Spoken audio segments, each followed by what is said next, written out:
28 अगस्त यानी कि बुधवार को कैबिनेट और सीसीए की बैठक हुई, जिसमें सरकार ने कई अहम फैसले लिए हैं। और मीटिंग के बाद अश्विनी वैष्णव जी ने प्रेजेंटेशन के साथ सभी डिसीजन के बारे में डिटेल में बताया। तो इस वीडियो को पूरा देखिए। चालू करते हैं। आज आपने देखा माननीय प्रधानमंत्री श्री नरेंद्र मोदी जी ने देश के सामने बड़े फैसले लेने का और हिस्टोरिक थर्ड टर्म में जो कई बड़े फैसले लिए हैं, एक छोटी सी समरी केवल इंफ्रास्ट्रक्चर से रिलेटेड प्रोजेक्ट्स की अगर देखें कि लास्ट 3 महीने के अंदर अंदर कई बड़े प्रोजेक्ट्स जैसे airports, offshore wind energy, greenfield port Vadhavan में, high speed road corridors, railway projects, metro projects और एयरपोर्ट्स के और दूसरे प्रोजेक्ट्स, टोटल करीब करीब 2 लाख करोड़ के इन्वेस्टमेंट के फैसले लिए गए हैं।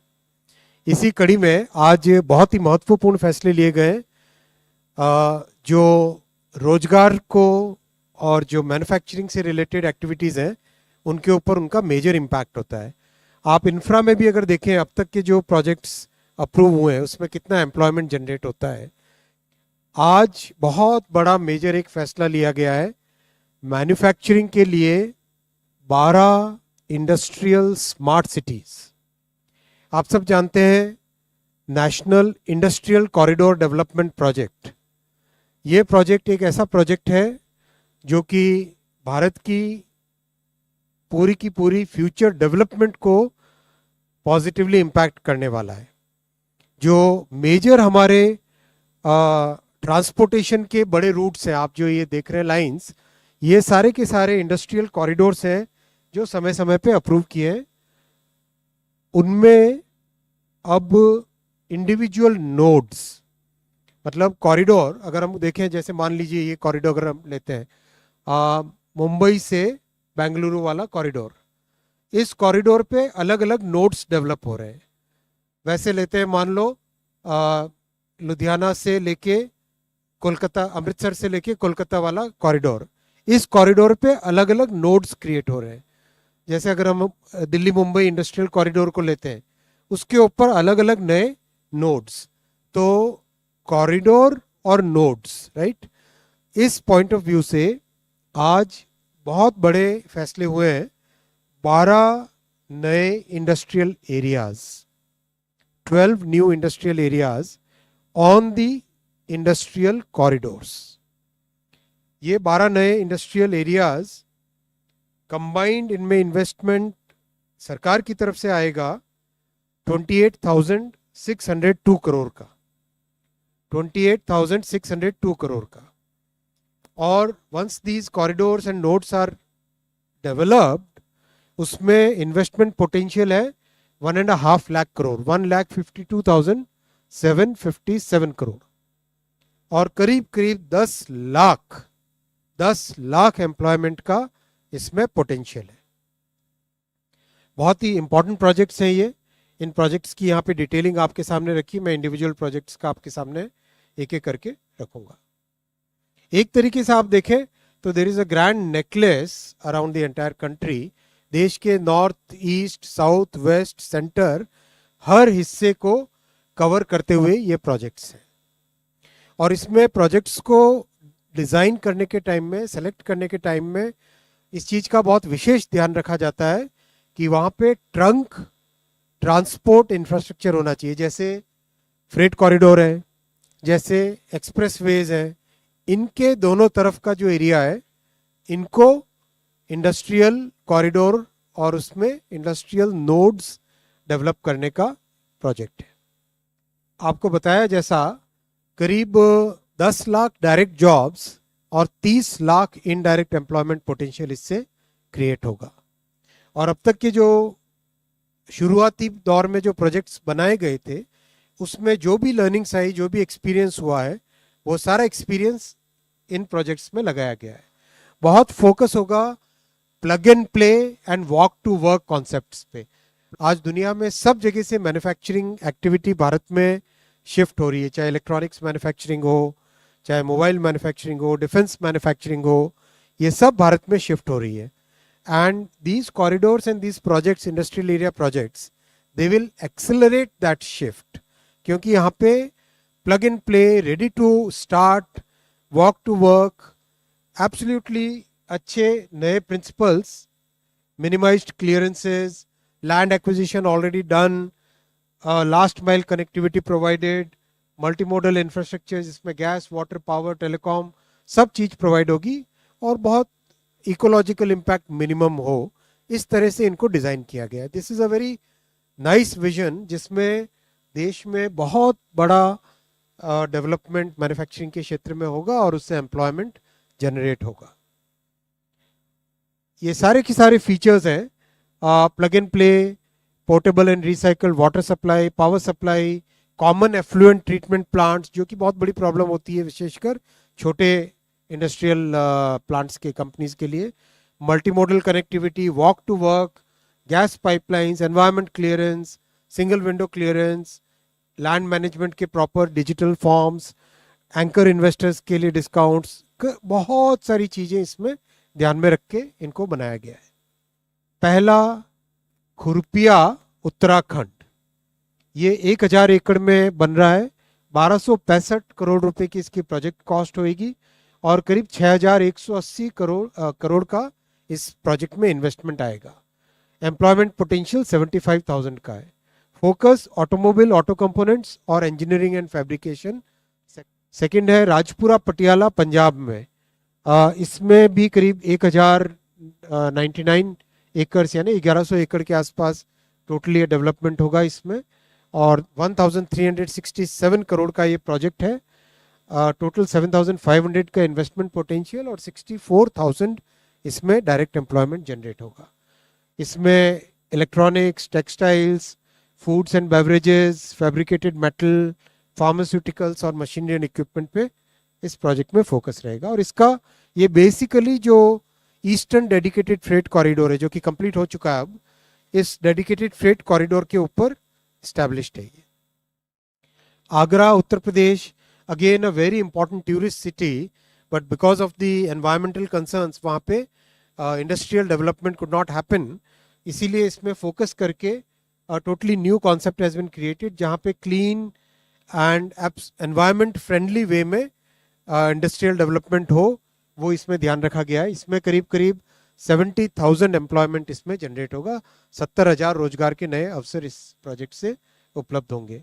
इसमें फोकस कन्वेंशनल भी रखेंगे और न्यू जनरेशन के इंडस्ट्रीज पे भी फोकस रहेगा. थर्ड है प्रयागराज उत्तर प्रदेश, ये भी डेडिकेटेड फ्रेट कॉरिडोर का हिस्सा है. इसमें करीब 17,000 एम्प्लॉयमेंट पोटेंशियल रहेगा और 352 एकर्स में ये डेवलप हो रहा है प्रोजेक्ट. इसमें electric vehicles, food processing, bicycle manufacturing, leather articles और कई तरह की और कन्वेंशनल और मॉडर्न इंडस्ट्रीज को फोकस में रखेंगे. इसके बाद में गया बिहार, ये बड़ा प्रोजेक्ट है, 1670 एकड़ और इसमें 16,000 करोड़ के आसपास का इन्वेस्टमेंट आएगा और एम्प्लॉयमेंट क्रिएट होगा 1,09,000 का. 1,10,000 9,000 के आसपास का टोटल एम्प्लॉयमेंट इससे क्रिएट होगा. और इसमें कई तरह के सेक्टर्स में काम होगा, agro, food processing, building materials, leather articles, readymade garments, handloom, engineering. और उस एरिया में इंजीनियरिंग का बहुत स्कोप है, इंजीनियरिंग और फैब्रिकेशन का बहुत स्कोप है क्योंकि स्टील मैन्युफैक्चरिंग, सीमेंट मैन्युफैक्चरिंग ये सब काफ़ी होते हैं उस तरफ. मेडिकल इक्विपमेंट, फर्नीचर, आप में से कई लोग उस एरिया से आते होंगे पक्का, हाथ कर बधाई हो. Dighi port industrial area Maharashtra में, ये बहुत बड़ा प्रोजेक्ट है, मेगा प्रोजेक्ट है, 6,000 एकर्स का. इसमें 38,000 करोड़ का इन्वेस्टमेंट आएगा और डेवलप करने के लिए 5,469 करोड़ का इन्वेस्टमेंट इसमें लगेगा. एम्प्लॉयमेंट पोटेंशियल 1,14,000 का इसमें एम्प्लॉयमेंट पोटेंशियल है. बड़ा प्रोजेक्ट है बहुत. इसमें भी इंजीनियरिंग, फार्मास्यूटिकल्स, केमिकल्स, काफ़ी चीज़ें होगी. और इसमें सबसे बड़ी जो चीज़ है वो ये है पोर्ट लेड इंडस्ट्रियलाइजेशन. अगर आप देखें इसमें सबसे बड़ी बात ये रहेगी, पोर्ट लेड इंडस्ट्रियलाइजेशन इसमें फोकस रहेगा. तो एक्सपोर्ट पे बहुत फोकस रहेगा. इसमें रोड, रेल और एयरपोर्ट और पोर्ट चारों के चारों मोड्स की कनेक्टिविटी एक साथ इस प्रोजेक्ट में है. बड़ा प्रोजेक्ट है और अच्छा इसका इम्पैक्ट रहेगा. 1,14,000 के आसपास एम्प्लॉयमेंट क्रिएट होगा. ये है जोधपुर पाली मारवाड़। ये भी बड़ा प्रोजेक्ट है, 1578 एकर्स का, 7,500 करोड़ का इसमें इन्वेस्टमेंट पोटेंशियल है और 40,000 एम्प्लॉयमेंट का इसमें। और इस एरिया में हैंडीक्राफ्ट्स काफ़ी मात्रा में बनते हैं और एक्सपोर्ट भी होते हैं और बहुत अच्छे हैंडीक्राफ्ट्स बनते हैं। आप लोग भी जब खरीदना चाहें ज़रूर खरीदिएगा। Agro and food processing, engineering, automobile, building material, textile, ये सब चीज़ ये वेस्टर्न डेडिकेटेड फ्रेट कॉरिडोर पे, जो फ्रेट कॉरिडोर की दो आर्म्स हैं, ईस्टर्न कॉरिडोर और वेस्टर्न कॉरिडोर, ये वेस्टर्न डेडिकेटेड फ्रेट कॉरिडोर पे स्थित है। ये है कोपरथी, आंध्र प्रदेश में। नेक्स्ट ये कुरनूल के पास में है और बहुत ही अच्छा इसका पोटेंशियल है। 2,596 एकर्स पे बनेगा और इन्वेस्टमेंट पोटेंशियल अबाउट 8,860 करोड़ का इसका इन्वेस्टमेंट पोटेंशियल है। Employment potential 54,500। इधर काफ़ी मिनरल एक्टिविटीज़ भी है, माइनिंग एक्टिविटीज़ भी हैं, तो metallic minerals, auto components, renewables, textiles, chemicals, engineering goods, इन सबको ध्यान में रखते हुए और पूरे रायलसीमा एरिया में इसका पॉजिटिव इम्पैक्ट आएगा।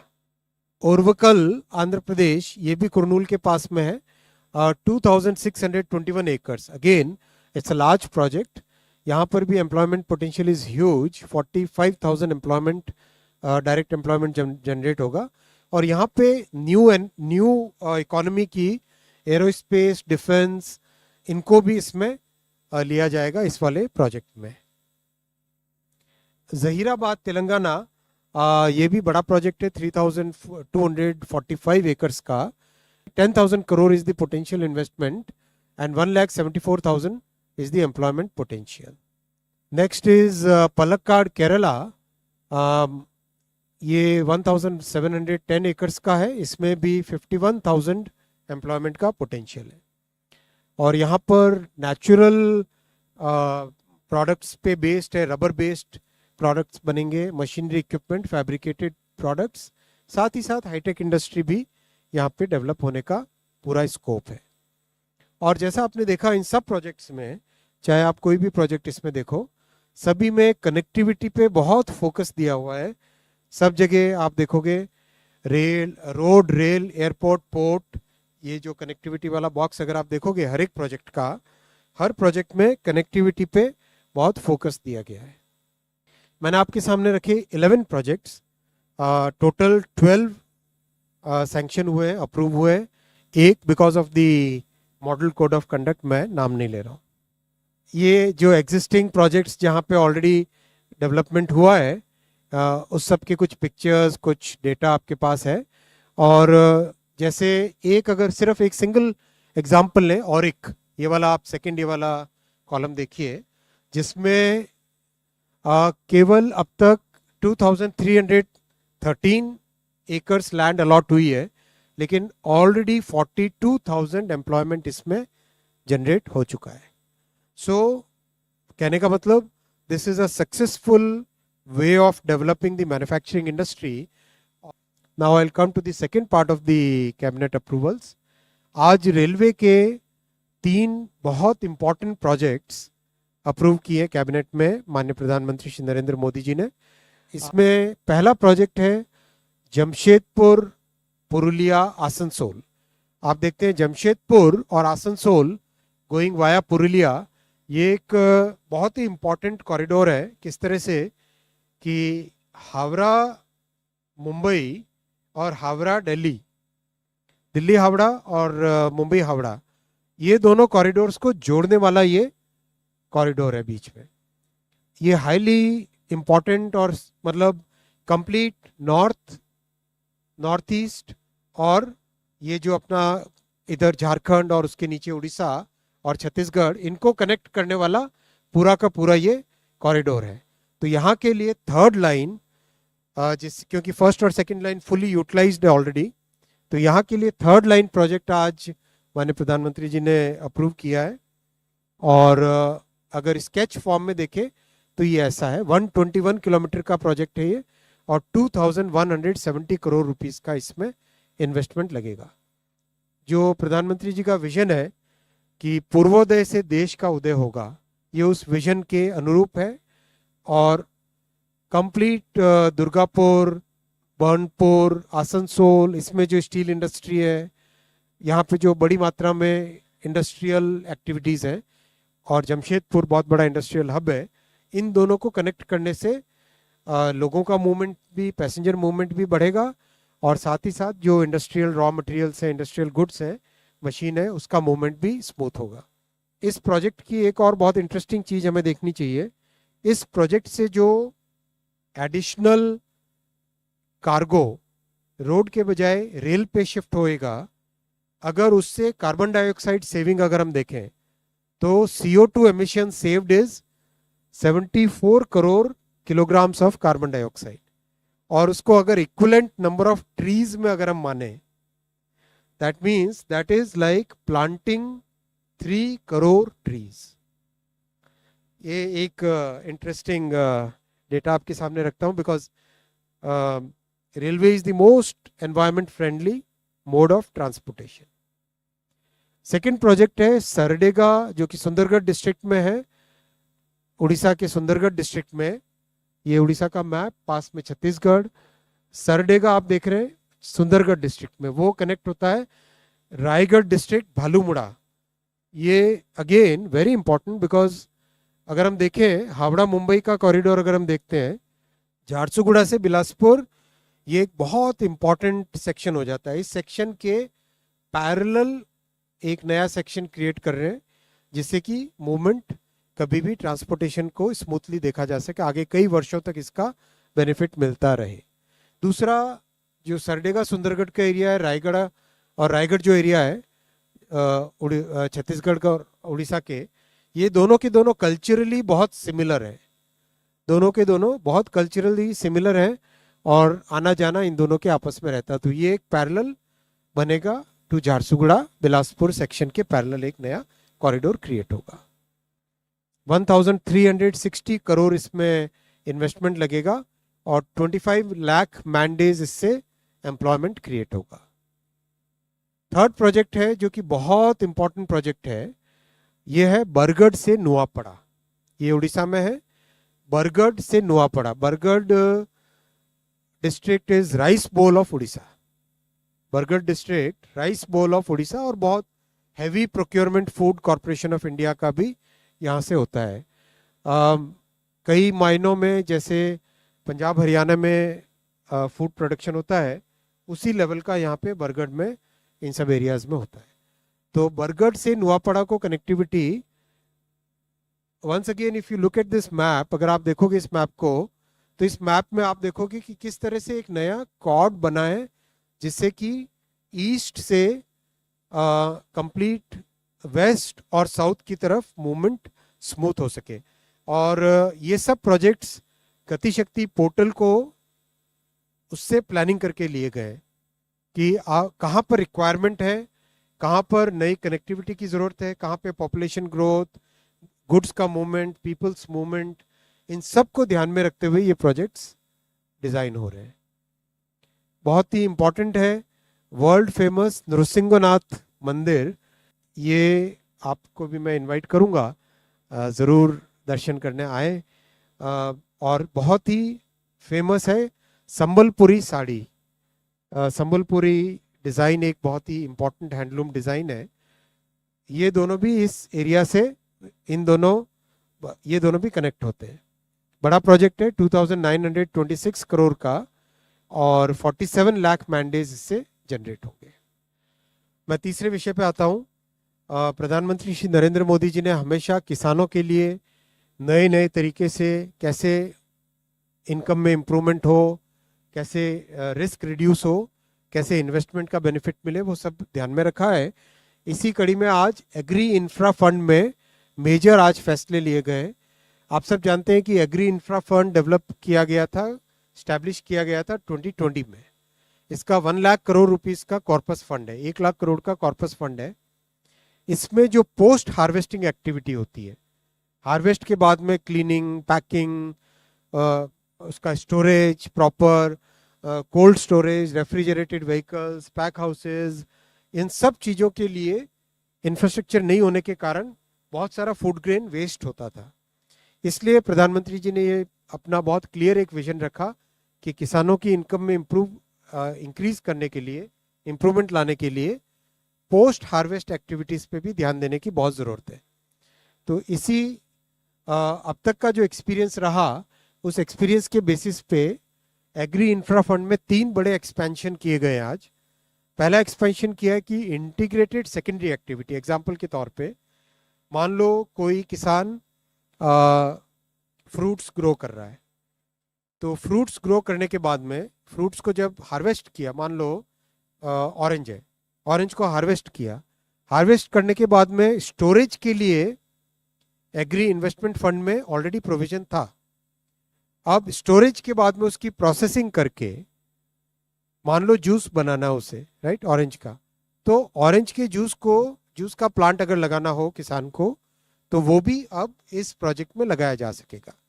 मान लो टमाटो है, तो टमाटो के प्रोसेसिंग पैकेजिंग के बाद में उसे प्रोसेस करके नेक्स्ट उसका प्रोडक्ट अगर बनाना है, तो वो इसमें एक्सपेंशन इसमें अलाउड हो जाता है। ये ध्यान में रख के इंटीग्रेटेड सेकेंडरी प्रोसेसिंग, ये जो वर्ड है सेकेंडरी प्रोसेसिंग, इसका मीनिंग है प्राइमरी प्रोसेसिंग तो पैकेजिंग स्टोरेज उससे रिलेटेड हुई, और सेकेंडरी प्रोसेसिंग यानी उसका फूड का next level of value addition इसमें होता है। सेकेंड हुआ कि जो पीएम कुसुम है कि किसान अपने खेत पे सोलर प्लांट लगा के उससे जो इलेक्ट्रिसिटी जनरेट हो वो इलेक्ट्रिसिटी ग्रिड में बेच सकते हैं। उसका एक कंपोनेंट था जिसमें किसानों को दिक्कत आ रही थी, वो आज इससे रिजॉल्व किया गया इस डिसीजन से, और उसका component A of the PM Kusum योजना वो इंट्रोड्यूस किया गया एग्री इंफ्रा फंड में। मोटे मोटे इससे क्या होगा कि बेसिकली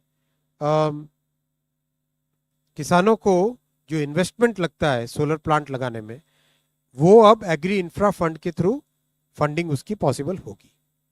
थर्ड बड़ा लिया गया है कि जो प्रोजेक्ट्स है उनके लिए क्रेडिट गारंटी फंड इसमें क्रिएट किया गया नाबार्ड के अंदर। ये सारे एक्शंस, सारे डिसीजन से किसानों को अपने प्रोडक्ट में वैल्यू ऐड करने का बेनिफिट मिलेगा और उनकी इनकम में बढ़ोतरी होगी। नेक्स्ट बड़ा डिसीजन आज लिया गया है नॉर्थ ईस्ट के लिए। नॉर्थ ईस्ट में बहुत बड़ा हाइड्रो इलेक्ट्रिसिटी का पोटेंशियल है, और प्रधानमंत्री श्री नरेंद्र मोदी जी हमेशा एक्ट ईस्ट में विश्वास करते हैं। किसी ज़माने में केवल लुक ईस्ट होता था, मोदी जी एक्ट ईस्ट में विश्वास करते हैं, और उसके कॉरेस्पॉन्डिंग बहुत सारे कनेक्टिविटी, बहुत सारे डेवलपमेंट के प्रोजेक्ट्स के लिए फंडिंग भी बहुत बड़ी, फॉर एग्जांपल रेलवे में 10,000 करोड़ से ज़्यादा की फंडिंग कई वर्षों से नॉर्थ ईस्ट के लिए हो रही है। तो आज हाइड्रो इलेक्ट्रिक प्रोजेक्ट्स के लिए नॉर्थ ईस्ट में करीब करीब 62,000 मेगावाट का हाइड्रो इलेक्ट्रिसिटी का पोटेंशियल है, और देश का टारगेट है 500 gigawatt non fossil fuel power generation capacity by 2030। उसके लिए नॉर्थ ईस्ट के हाइड्रो का पूरा पोटेंशियल यूज करना चाहिए। तो नॉर्थ ईस्टर्न स्टेट्स को जो इक्विटी के लिए सपोर्ट चाहिए था, वो सपोर्ट इस प्रोजेक्ट से, इस फैसले से मिलेगा। अरुणाचल प्रदेश में हाइड्रो इलेक्ट्रिसिटी का बहुत स्कोप है, लेकिन उनके पास इक्विटी नहीं होती थी प्रोजेक्ट के अंदर इन्वेस्टमेंट करने के लिए। तो इस तरह के इस फैसले से नॉर्थ ईस्टर्न स्टेट्स को इक्विटी इन्वेस्ट करने का बहुत बड़ा स्कोप बनेगा। नेक्स्ट फिफ्थ बड़ा फैसला लिया गया है एफएम रेडियो के एक्सपेंशन के लिए। करीब 234 सिटीज है, 234 सिटीज है जहाँ पे अभी भी प्राइवेट एफएम रेडियो नहीं है। कई जगह आकाशवाणी का, प्रसार भारती का एफएम रेडियो है, लेकिन लोगों को चॉइस मिले और एंटरटेनमेंट में ये जो फ्री एंटरटेनमेंट है, फ्री टू एयर एंटरटेनमेंट, उसका बहुत बड़ा माध्यम, और रेडियो एक ऐसा माध्यम है जिसमें कम्युनिटी का इन्वॉल्वमेंट होता है। Local dialect, local tourism, local weather forecasting और एक बहुत सारा लोकल टैलेंट जो होता है उसको रेडियो के माध्यम से, विशेषकर एफएम रेडियो के माध्यम से एक अच्छी अपॉर्चुनिटी मिलती है। इसीलिए ये बड़ा फैसला लिया गया है कि 234 सिटीज़ जिनमें 730 चैनल्स को एक्सपैंड करने के लिए ये फैसला लिया गया है। इसमें रेडियो इंडस्ट्री की बहुत सारी प्रॉब्लम्स जो थी उनको भी सॉल्व किया गया है, उनके फाइनेंशियल हेल्थ को सुधारने के हिसाब से, और लोकल टैलेंट पे फोकस करते हुए प्रोजेक्ट है। देश के सारे राज्यों में करीब करीब है इसमें कवर्ड है, और कुछ बॉर्डर एरियाज भी कवर्ड है। ये लिस्ट आपके साथ शेयर करेंगे, किन किन सिटीज़ में, सिटीज़ की लिस्ट भी आपके साथ शेयर करेंगे जिससे कि आप इसका उपयोग कर सकें। ये सारे बड़े फैसले आज लिए गए हैं।